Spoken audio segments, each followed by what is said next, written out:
Hello மக்களே வணக்கம். இன்றைக்கி பார்த்திங்கன்னா நம்ம வீட்டு தோட்டம் ஒரு கனவு வச்சுருந்தோம்.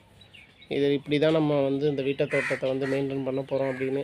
ஆனால் அதுக்கு அப்படியே ஆப்போசிட்டாக இந்த இடம் மாறி இருக்கிறத நீங்கள் பார்க்கலாம்.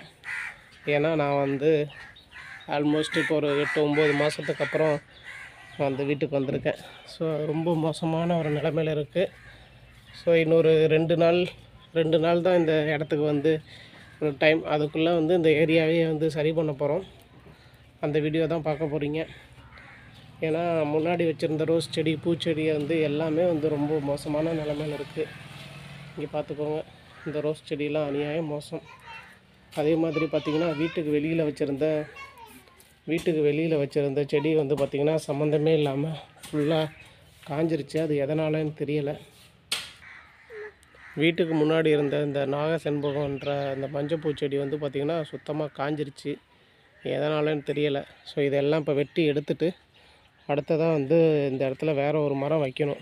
அதை இந்த வீடியோவிலேயே ஃபுல்லாக நான் உங்களுக்கு காட்டுறேன். ஈவினிங் போயிட்டு கொஞ்சம் வீட்டுக்கு தேவையான செடிகள்லாம் கொஞ்சம் வாங்கிட்டு வந்திருந்தோம். அந்த செடி தான் இருக்குது. வீட்டுக்கு கொண்டு வந்தோமே பார்த்திங்கன்னா ஒரு நல்ல மழை நைட்டு.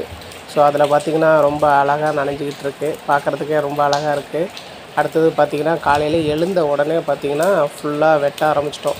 மரத்தெல்லாம் வெட்டி கொஞ்சம் அங்கே இருந்த வாழை மரத்தையெல்லாம் கொஞ்சம் வெட்டி சரி பண்ணிட்டோம். இது நான் மட்டும் பண்ண முடியாது. பார்த்திங்கன்னா ஊர்லேருந்து மாமா வந்திருந்தாங்க.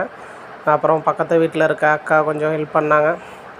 அவங்கெல்லாம் கொஞ்சம் ஹெல்ப் பண்ணவும் கொஞ்சம் எனக்கு ஈஸியாக இருந்தது. நானுமே பார்த்திங்கன்னா ரொம்ப காடு மாதிரி இருந்த முல்லைப்பூ செடியெல்லாம் நான் கட் பண்ணிட்டேன். ஏன்னா அது சீசன் முடிஞ்சு போச்சு, இப்போ பூக்கிறதில்ல. அதெல்லாம் கட் பண்ணிவிட்டு இந்த வாழை மரத்தையெல்லாம் பார்த்திங்கன்னா தேவையில்லாத அந்த புடக்கட்டைகள்லாம் நிறைய வந்துருந்தது. வாழை மரம் தார் போட்டதுக்கப்புறம் பார்த்திங்கன்னா நிறைய புடக்கட்டைகள்லாம் வந்தது. ஸோ அதுவுமே பார்த்திங்கன்னா கட் பண்ணி நம்ம கார்டனுக்கு வாங்கிட்டு வந்த செடின்னு பார்த்திங்கன்னா இந்த எல்லோ கலர், அப்புறம் ரோஸ் கலர், டார்க் ரெட்டில் ஒரு 3 ரோஸ் செடி வாங்கியிருந்தோம். அப்புறம் பட்டன் ரோஸ் செடி வாங்கியிருந்தோம். அதுக்கப்புறம் பார்த்திங்கன்னா காக்கரட்டான் செடின்னு சொல்லிட்டு வாங்கியிருந்தோம்.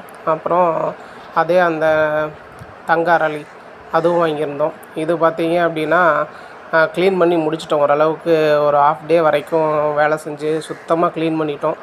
முன்னாடி நீங்கள் பார்த்ததுக்கும் வாழை மரத்தை க்ளீன் பண்ணதுக்கப்புறம் பார்க்குறதுக்கும் உங்களுக்கு வித்தியாசம் தெரியும். இந்த வீடியோலாம் பார்த்திங்கன்னா எதுக்காக, அதோடய பர்பஸ் என்னன்னு பார்த்திங்கன்னா, உங்களுக்கும் இந்த மாதிரி வீடு கட்டினதுக்கப்புறம் கொஞ்சம் இடம் இருக்கும். அந்த இடத்த பார்த்திங்கன்னா நமக்கு தேவையான காய்கறிகளாக இருக்கட்டும், இல்லை வாழை மரம் இந்த மாதிரி செடிங்களை நட்டு வச்சிட்டிங்கன்னா அது உங்களுக்கு கண்டிப்பாக ஒரு 2-3 வருஷத்துக்கு அப்புறம் உங்களுக்கு பழமோ இல்லை பூவோ உங்களுக்கு தரும்.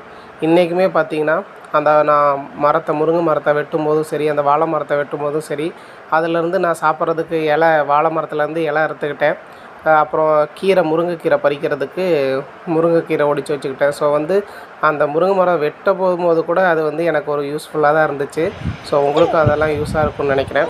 கடந்த முறை வாங்கின விதைகள் இந்த டைமும் இன்னும் நம்மக்கிட்ட இருக்குது. ஸோ இதை தான் இன்றைக்கி மதியம் நட போகிறோம். அடுத்த வீடியோவில் இதெல்லாம் நடுறதெல்லாம் நான் உங்களுக்கு அனுப்புகிறேன். இந்த வீடியோவில் பாருங்கள், உங்களுக்கு நல்லா யூஸ்ஃபுல்லாக இருக்கும்.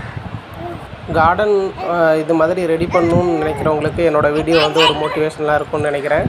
இந்த வீடியோவும் பார்த்துருங்க. எங்கள் தங்கக்குட்டி விதை எடுக்கும்போது நானும் வரேன்ட்டு ஒரே பிடிவாதம். ஓகே, நன்றி, வணக்கம்.